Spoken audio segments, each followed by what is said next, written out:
Bem, amigos, hoje quero dar continuidade à mensagem de ontem, que fala sobre tomar as decisões acertadas. Como é que eu faço para tomar uma decisão acertada? Ontem falei a vocês que na hora da decisão você não pode ficar vacilando entre dois pensamentos, porque então você fica travado, você fica parado.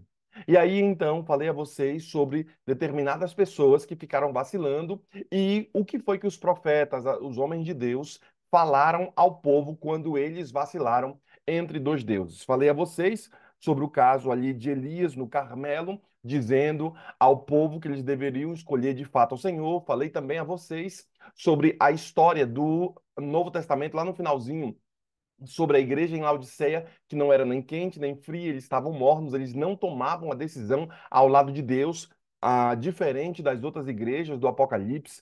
Também falei a vocês que o próprio Senhor Jesus Cristo, ele dava uma declaração aos seus filhos e dava uma declaração ali aos seus discípulos, né, melhor dizendo, não podeis servir a dois senhores, ou seja, você não pode ficar titubeando entre dois senhores, entre duas decisões, entre o mundo e Deus, entre as coisas do céu e as coisas do mundo, você precisa tomar uma decisão clara. E o fato de não fazê-lo iria acarretar uma série de problemas e de travas na vida do crente. Também falei a vocês de que era preciso tomar posse da bênção que Deus tem dado a você. E para tomar posse, tem que tomar uma decisão.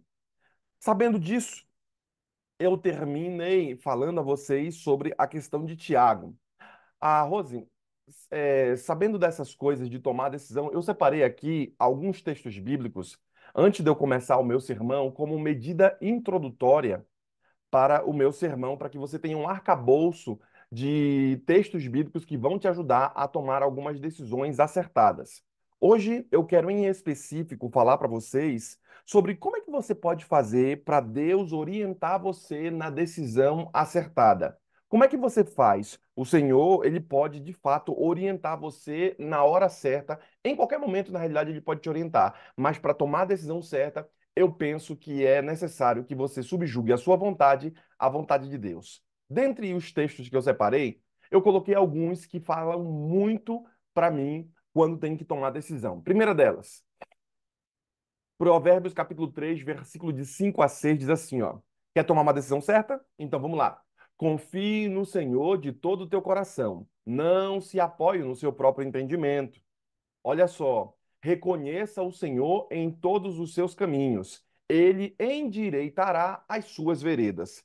Então, perceba que o texto bíblico diz aqui o quê? Confia no Senhor de todo o seu coração. Quer tomar a decisão certa? Mais do que confiar no teu entendimento, na tua sabedoria, nas coisas que você compreende, deposite sua confiança no Senhor.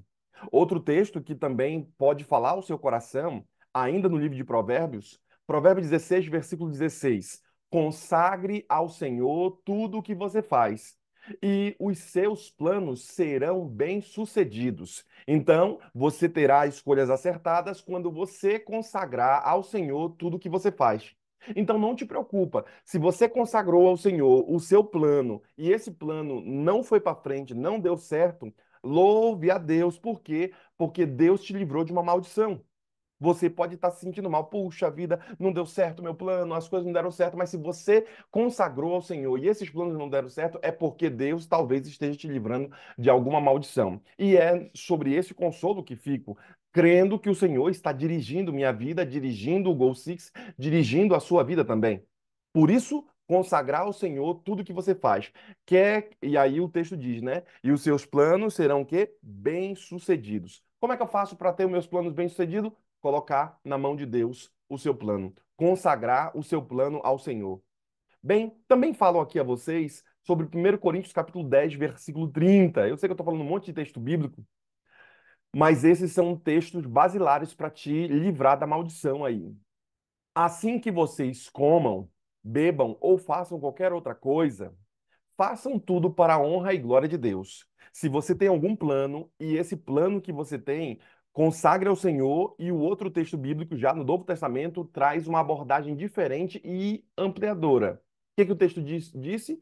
Que quer seja que você coma ou beba ou faça qualquer outra coisa, façais tudo para a honra e glória de Deus. Se você tem um plano, se você quer fazer alguma coisa na sua vida, se você quer melhorar, então faça para consagrar tudo ao Senhor. Tinha um jovem que estava conversando comigo sobre ele quer fazer uma faculdade e tudo mais e tal, e eu vejo naquele jovem um sentimento de que ele poderia fazer teologia, mas a família e tal, pá, ele quer fazer outra coisa.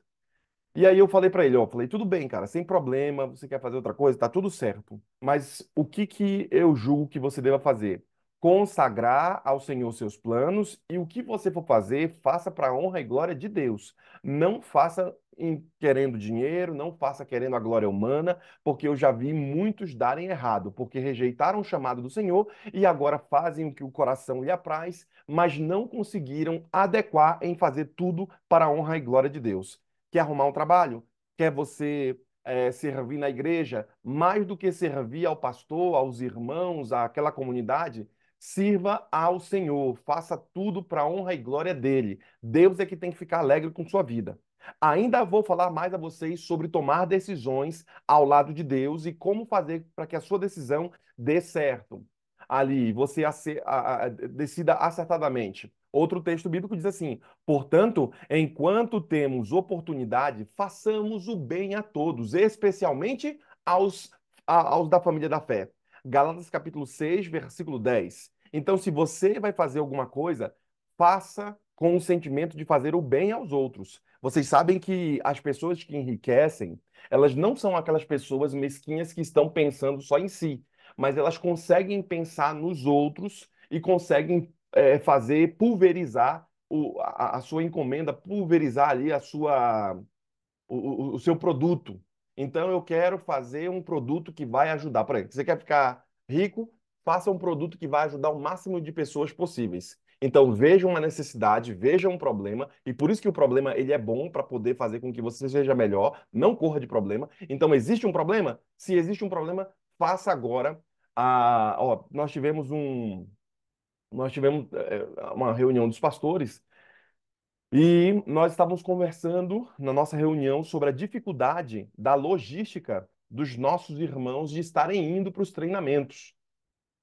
E aí, então, várias regiões falando que esse era um problema de que queríamos que os departamentais viessem em nosso distrito, em nossas igrejas, e em vez de ministrar o treinamento para toda a região, fizesse um treinamento mais personalizado para a igreja ou ali só para a região onde ficam duas, três igrejas próximas e juntássemos essa galera, porque aí a logística não seria um problema dos irmãos terem que sair daqui e ter que ir até a central do campo, a localidade lá, para poder receber um treinamento de todos.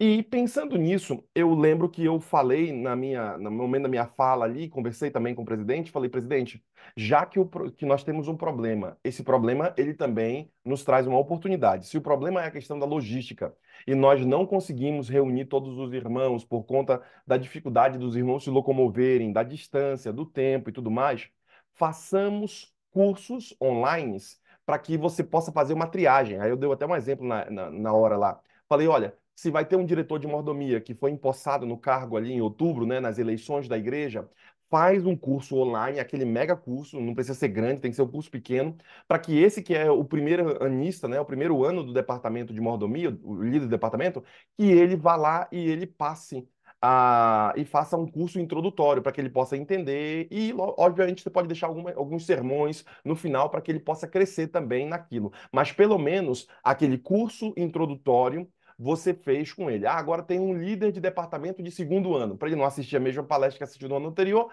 ele vai lá e faça uma palestra, faça um treinamento só para o pessoal de primeiro ano. Aí você vai ter uma triagem. Você é líder de departamento, você é ancião de primeiro ano, segundo ano, décimo ano, e o que quer que seja, você tem condição de fazer essa triagem. Com isso, você alcança diretamente o público-alvo, porque você especializou-se ali e, ao mesmo tempo, você quebra o problema da logística.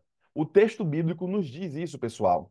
Portanto, enquanto temos a oportunidade, façamos o bem a todos. O problema existe, então faça o bem e vá em cima do problema, porque você vai abençoar o máximo de pessoas possíveis, especialmente os da família da fé. Eu sei que às vezes muitos irmãos já tiveram sérios problemas com pessoas da própria fé, mas a Bíblia está dizendo que se você tiver que ajudar alguém, ajude os amigos e os irmãos da fé. Eu sei que às vezes alguns podem dizer, pastor, quando eu contrato o irmão da igreja, puxa, é a pior coisa possível. Às vezes é melhor contratar um de fora, um ímpio, porque é uma empresa de fora, mas quando contrato da igreja, parece que é pior. Eu sei que às vezes não é fácil, mas a palavra está dizendo que se você tiver que fazer o bem às pessoas, faça a todos. E, em especial, abençoe os nossos irmãos da fé. Ajude os nossos irmãos, a nossa própria família. Não faz sentido você ficar dando estudo bíblico para uma série de pessoas, você ficar abençoando uma série de pessoas e deixar os seus mesmos em prantos. Não faz sentido você abençoar um monte de famílias e a sua própria família ficar à míngua. Porque eu também já vi isso e eu julgo e considero que também isso seja um erro. Muitos são líderes na igreja e abençoam a igreja e são bênção ali no reino, ajudam muitos, mas dentro de casa o cara é um cão.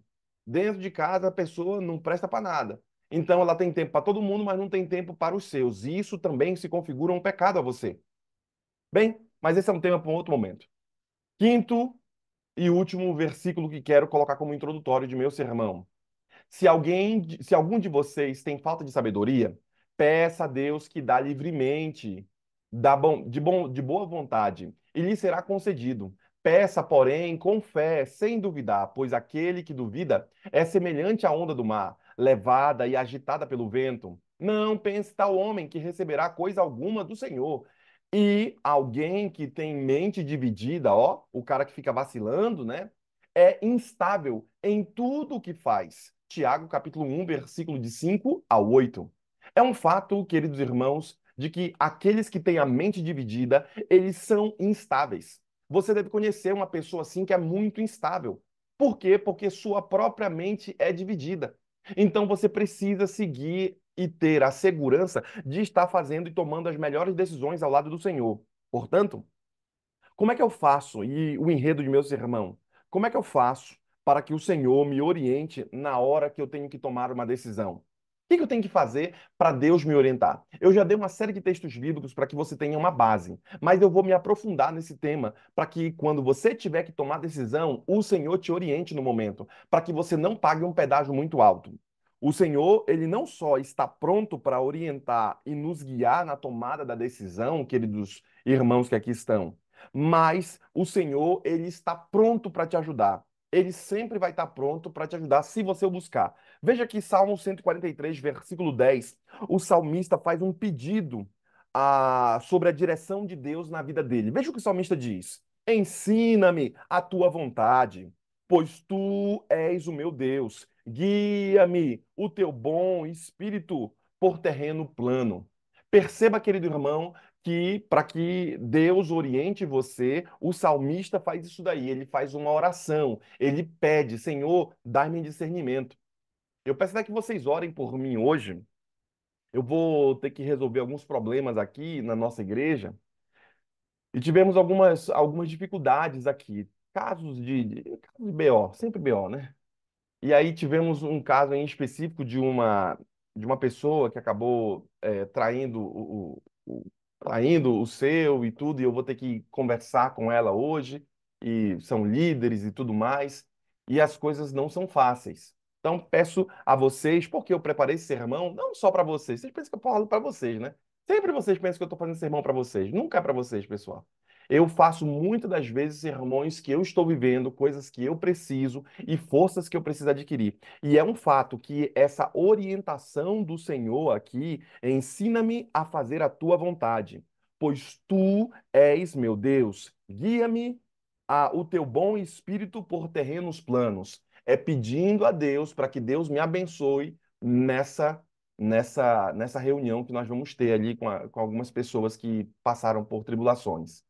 É um fato, até tive que cancelar a comissão para que eu possa resolver melhor isso daí e costurar por trás. É importante que você, que está sofrendo alguma angústia, é importante que você passe por alguma dificuldade, é importante que você, que queira crescer, tenha que colocar e consagrar seus planos ao Senhor, tenha que pedir para Deus te dar o bom discernimento. Eu ainda vou mais além. Se você deseja que Deus oriente você na situação que você tenha que tomar uma decisão crucialmente importante na sua vida, você leve em consideração o que o Salmo 25, versículo 12, te fala. Está escrito o seguinte, pessoal: ao homem que teme ao Senhor, ele o instruirá no caminho que você deve escolher. O homem que teme ao Senhor, o que vai acontecer? Deus vai instruir você no caminho que você deve escolher. Então, se você tem alguma dúvida, comece com o princípio da sabedoria. Como é que o texto bíblico diz? Qual é o princípio da sabedoria? O temor ao Senhor. Então, se você quer ser sábio, se você quer ter entendimento, clareza, subjugue a sua própria vontade, conforme o texto anterior nos diz, subjugue o seu próprio conhecimento à vontade do Senhor, porque ele tudo sabe, tudo conhece, tudo entende. Ele consegue entrar no coração de todos. Portanto, você deve consagrar ao Senhor, você deve buscar o Senhor, você deve temê-lo. Por quê? Porque ele vai instruir você no caminho que você deve escolher. Eu ainda vou mais além para que você tome decisões acertadas. Quer que o negócio dê certo? Você tem que levar em consideração isso aqui, pessoal. Senão, suas escolhas vão levar você à bancarrota. E eu já vi muito crente se estrepando, muito crente quebrando sua família, quebrando sua casa, quebrando sua cabeça, quebrando suas finanças, porque não estão colocando o reino de Deus em primeiro lugar. E essas outras coisas que os irmãos tanto querem, paz, dinheiro, finanças, saúde, força, essas outras coisas não são acrescentadas na vida do crente porque ele não está colocando e subjugando sua vontade à vontade do Senhor. Sabendo disso, Isaías capítulo 48, versículo 13, o Senhor faz uma promessa que te fortalece aqui. Essa promessa que ele faz para te dar força e ânimo diz o seguinte: assim diz o Senhor, o teu redentor, o Santo de Israel. Olha só, tá colocando o nome de Deus nas alturas aqui. Olha o que o Senhor diz para ti. Eu sou o Senhor, o teu Deus, que te tira, que te ensina o que é útil e te guia pelo caminho que vocês devem andar. Veja que a palavra de Cristo, ela dá-nos uma ideia muito clara de que ele é o Senhor, e se Cristo for o teu Senhor, o autor bíblico diz, teu Senhor, teu Deus, ele vai te ensinar e vai te guiar no caminho. Uma vez eu falei num sermão meu aqui de que essa é uma das orações que eu mais faço quando eu falo com o Senhor. Senhor, que tua mão poderosa esteja a me guiar. Eu já fiz até um sermão sobre isso. Com base em quê? Com base nesse verso bíblico aqui. É um fato de que não só Deus instrui e nos leva pelo caminho da senda do bem, mas também ele nos guia pelo caminho em que nós devemos andar. Escolhas acertadas vão garantir paz para o seu coração, irmão. Se o seu coração está instável, se sua família está instável, se as suas coisas estão sem segurança, se você tem uma série de preocupações e estão te angustiando, é porque talvez você não esteja ouvindo a voz do Senhor e caminhando na senda do bem. Eu sei que o crente, ele de fato sofre muitas tentações do inimigo. Também sei que o crente tem muitos problemas, mas para que esses problemas sejam amenizados, para que você tenha uma vitalidade, uma saúde melhor, não só uma saúde física, mas uma saúde espiritual, você precisa colocar o reino de Deus em primeiro lugar. Você precisa ser guiado pelo caminho dele. Portanto, consagre seu plano a Deus. Antes de tomar a decisão, chame Deus para estar no barco, para que ele consinta com isso. Peça para Deus ajudar você. Bem, sabendo disso, Isaías capítulo 55, versículo 12, está escrito: saireis com alegria, e em paz sereis guiados. Os montes e os outeiros romperão em cântico diante de vós, e todas as árvores do campo baterão palmas. É um fato de que Isaías deixa claro que, para que saia com alegria e saia em paz, você precisa ser o quê? Guiado. E se você for guiado pelo Senhor, olha o que o texto diz: você vai sair em alegria, você vai sair em paz e você vai ser guiado. Os montes, as árvores, elas vão se alegrar, porque a vida desse crente é uma vida promissora, é uma vida benéfica. Sabendo disso, no plano de tomar decisões, há um livro. Esse livro aqui eu tiro alguns sermões para fazer, Colunas do Caráter do Schwantz, né? Esse é um livro antigo de nossa igreja, eu não sei se você conhece, mas é um livro antigo da CPB, 1900, lá vai Pedrinha, Ellen White. E esse autor, ele diz o seguinte: que a, a consciência, ele faz uma pergunta na realidade para os jovens. Será que a consciência é um guia seguro? E aí, então, ele discorre em algumas páginas de que a consciência não é um guia seguro para o crente, porque a consciência ela pode levar você à bancarrota. Então, é melhor, mais do que você confiar em seu próprio coração, confiar na sua consciência, confiar no seu próprio entendimento, é melhor que você confie no Senhor.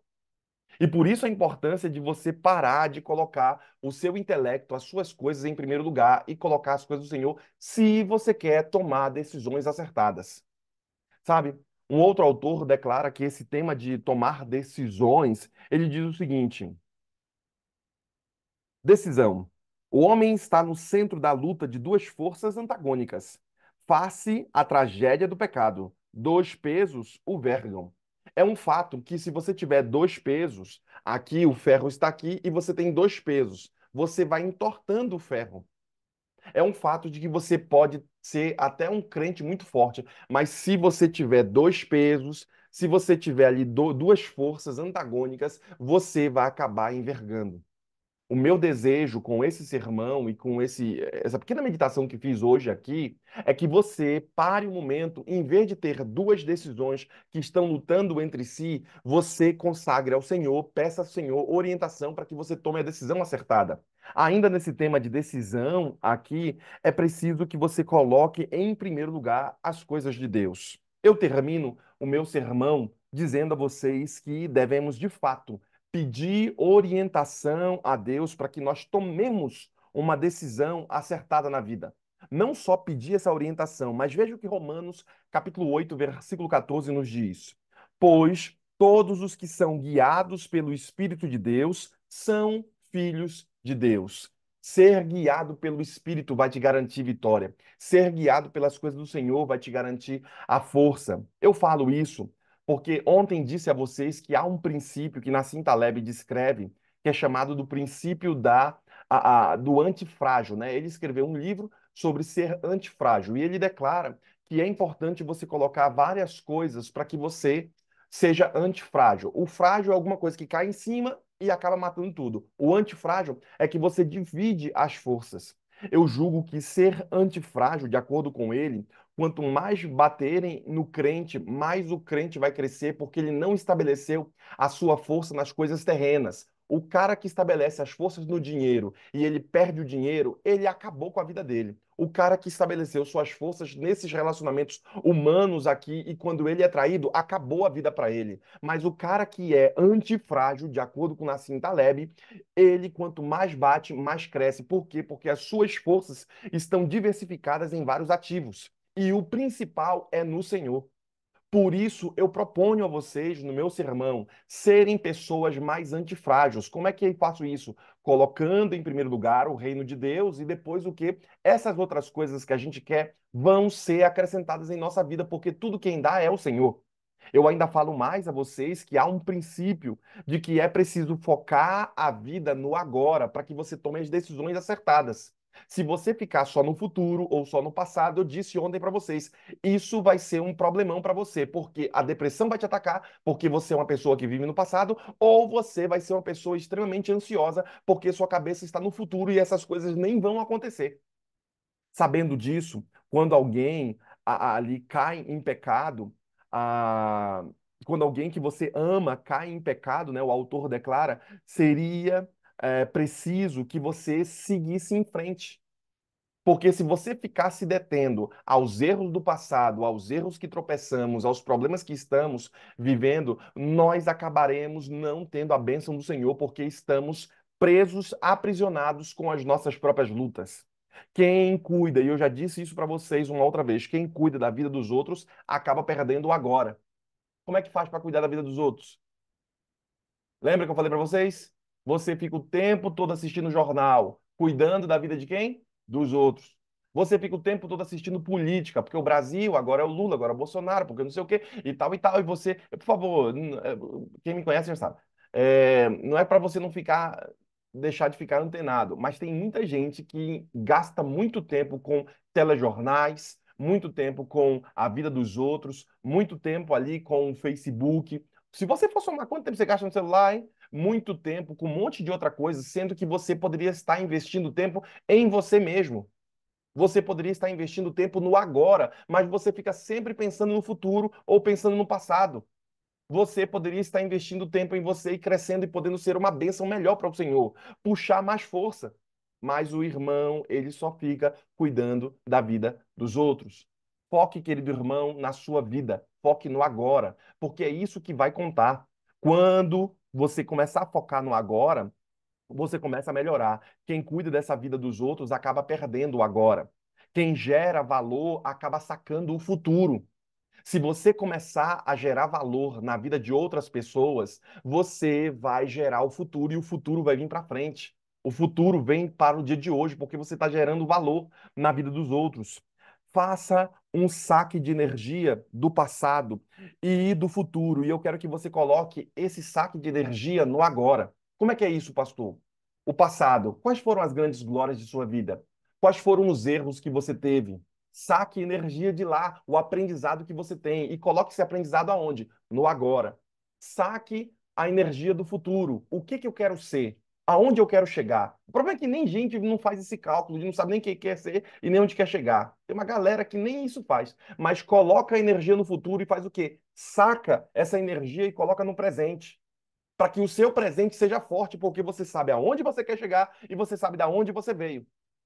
Você é antagônico àquelas lutas do passado, mas você quer ser uma bênção para o futuro. E quando você fizer e tomar essas decisões, você precisa basear essas decisões com base no que falei naqueles outros textos do começo do sermão. Sabendo disso, gaste 70% da sua energia governando no agora. Porque o cara gasta energia aonde? No futuro e no passado, que não vão mudar nada. Mas se você gastar a sua energia no agora, você deve usar somente 20% da sua energia no futuro e 10% da sua energia no passado. Comece a governar o agora. Assim como Nassim Taleb declara, assim como aquele outro autor que fala sobre o agora, que eu mostrei para vocês o livro dele há algum tempo atrás, você precisa fazer isso porque o texto bíblico nos garante a vitória se nós controlarmos o agora, porque foi o momento que Deus nos deu. Deus não nos deu o futuro a Deus pertence. Deus não nos deu o passado, porque o passado já passou. Deus nos deu o quê? Qual é o momento? O agora, povo. Só que o irmão não controla o agora. Ele diz que quer melhorar de saúde, mas o agora ele não bebe a desgraça da água dele. O irmão diz que quer mudar o passado, mas ele agora não faz nada para mudar as coisas que ele fazia de errado no passado. Bem, eu quero que você seja o remédio dessa geração. Você é o remédio para essa geração. O seu erro, o seu pecado, as suas lutas são o remédio para aqueles que estão precisando. Como é que é isso, pastor? Quando você sabe que você sofreu as lutas do passado e você sabe aonde você quer chegar, você ressignifica o passado e você agora se torna uma bênção, um remédio para aqueles que estão sofrendo as coisas que você sofreu no passado. Você ressignificou, você é o remédio para essa geração. Eu sempre tenho dito isso aos meus jovens. Vocês são o remédio para curar essa geração, porque a minha geração perdeu. Jesus não voltou em meu tempo. Eu ainda tenho um pouco de juventude, mas Jesus, estou com 40, mas Jesus não voltou no meu tempo. Vai voltar, sei lá, daqui a 10 anos, não sei quanto tempo Jesus volta, mas a minha geração está perdendo, pessoal. Era para Jesus voltar em nosso tempo. Só que eu já estou passando a bola para a nossa próxima geração. E por isso que eu reúno os meus jovens, por isso que eu falo com eles. Por quê? Porque eu quero que Jesus Cristo volte no tempo deles, se não voltar no meu. Eu estou batendo tambor aqui, apressando os passos para que o Senhor volte logo.